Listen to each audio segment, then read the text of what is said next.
Hello guys welcome to my vlog. अब बिहानीको सुरुवाती हाम्रो यहाँबाट हुन्छ जहाँ कि उहाँ केराको बुङ्गो टक्क लाएर अङ्कलले टिप्न लाउनु भएको छ। यो चाहिँ अङ्कलको भिडियोमा मतलब फोनमा जान्छ यो भिडियो चाहिँ।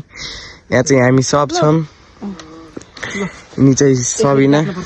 यस्तो गाउँघरमा यस्तो खाना पाइन्छ गाइजहरू। अब बुगो त्यहाँ टक्क काट्न लाउनु भएको छ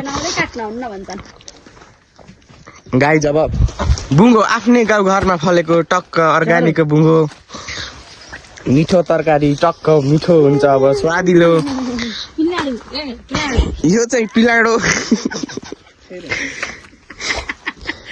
आफ्नै गाउँघरमा फलेको अर्ग्यानिक पिलाडोको तरकारी आज हामी खाँदैछौँ गाइज।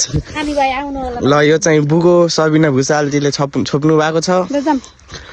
हाम्रो उहाँ हुन्छ युट्युबर, टक्क सब्सक्राइब गरिदिनु पर्यो गाइज। अब हाम्रो अङ्कलको पनि च्यानलमा है। हाम्रो चाहिँ अङ्कल अब विदेशको लागि जाँदै हुनुहुन्छ 10-15 दिनको लागि। यसो रमाइला मिठा टक्क टिकटकहरू राख्नु भनेको अब अङ्कलले मान्नुहुन्न। अङ्कललाई मैले सिकाइदिन्छु भनेको छु गाइज। अब हाम्रो बोल्न जान्दैनन् मेरो अङ्कल। हाम्रो अङ्कल लठेङ्ग्रा परे अरू